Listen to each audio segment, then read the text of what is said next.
Without a doubt, the two questions we here at Little Fish get asked the most around cost and time. So in this video, I'm going to lift up the hood on a side-by-side dual lock site that was completed for a client in the August of 2021. I'm going to share all the project's timing and costs, including the eventual result as far as profit and the client's return on investment.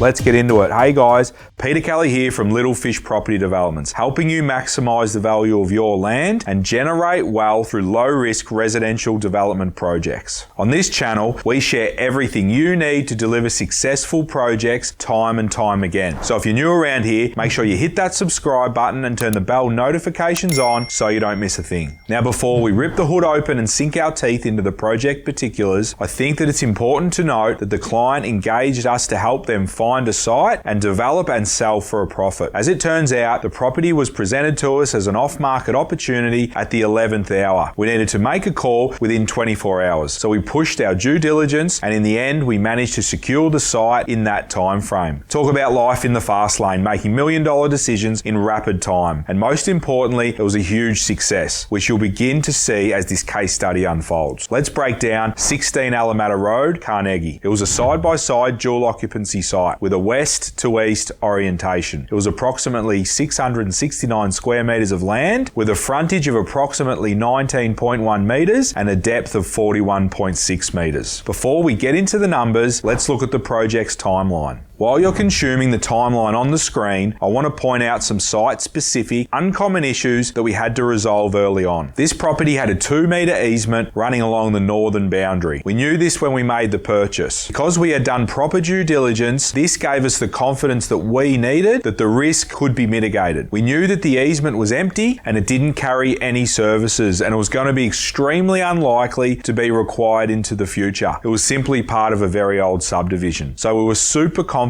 about its successful removal. What we ended up doing was running the easement removal application in parallel with our planning application, which was great as it didn't cost us any time. As we know, in townhouse development, time is money. I also wanted to touch on the importance of all the subdivision requirements are met timely throughout the construction process, so that the new title registrations are done either prior to construction completion or at the very least in parallel. Thanks to the hard work of our team here at Little Fish, all the subdivision requirements were met in plenty of time. It guaranteed that settlement with the buyers was achieved within 14 days of project completion, meaning they got their capital back and saw their profits sooner, ready for them to roll into their next project. Now you've got some perspective around timing, let's get into the numbers. Let's start with the costs. For the purpose of this exercise, I've broken down the costs into 7 categories, starting with the purchase stage, early development, middle development, construction, marketing, holding costs and bank interests, and finally the completion stage. First up, let's look at the purchase costs. These include the contract price, stamp duty and adjustments, which was included in the conveyancing. Next are the early development costs. These were costs incurred from the purchase date right through until the town planning approval. So essentially, all of the costs incurred through the first 10 months of the project. These costs included the deposit for our project management services, the land surveying, so the re-establishment survey and the features and levels survey, and the drafting and planning costs. The land surveying and town planning were both slightly higher than normal due to addressing the easement removal. Next were the middle development costs. These were all the costs incurred from the planning permit approval right through until construction commencement. These include the demolition, construction documentation, the interior design package, the plan of subdivision application. It also includes the new power pit, which was required, and all the service connections, such as NBN, telecommunications, gas and water. Our stage 2 project management invoice for achieving town planning approval was also paid at this point. Then it was all the construction costs. All the construction contracts that we enter into are fixed price and full turnkey, so include everything you can think of, from landscaping, letterboxes, clotheslines, and everything else in between, ready to move into the property at completion. Our stage 3 project management invoice for construction commencement was also paid at this point, after we had run the full tender process with all the builders, engaged the builder, and also started on site. Next up were the marketing costs. These were some minor costs for marketing assets to support the sales campaign. It included some 3D renders, the hoarding, the marketing banner, and also a custom designed brochure and the printing. Next was the bank interest and the holding costs. For this project, the client was able to have the bank interest capitalized, which essentially meant that the interest was accrued over the duration of the project and paid in full from the proceeds of the sales when they were settled towards the end. So the loan was closed out. And finally, we had some completion costs, which included the agent sales commissions, the portal listings such as REA and domain, which were also paid at settlement from the sales proceeds. There were some minor settlement costs, and our final payment for our project management services was paid upon the completion of the project also. As shown on the timeline earlier in the video, both properties were sold off the plan and the new titles were registered timely. So the properties were able to be settled within 14 days of the builder issuing the certificate of occupancy. If your goal is to maximize your financial return, then this is exactly how you want the end of your project to run. The key is to settle with your buyers as soon as possible so you get your money sooner, pay down your debt, and roll into your next project. Now, the moment of truth, the result. Total costs for the project were $2,659,660, and the total sales, the revenue for the project, were $3,380,000. The net profit for the project was $720,340. Return on equity for our client was 54% on a 50-50 LVR split. This case study shows that you can purchase at the right level and the market looks after you just even a little bit. There is plenty of money to be made in undertaking these dual occupancy projects in and around Melbourne. It is also important to point out that this site had the easement curveball that we needed to navigate early. I would assume that most would have walked away at this point, but we had the confidence in our knowledge and our due diligence process, so we were happy to take on the risk and push forward, which ultimately turned into a huge result for our client. And as you can imagine, they were ecstatic and they rolled straight into another project. No doubt this project was a huge success. Obviously, not all projects get to this level, but the key for our client,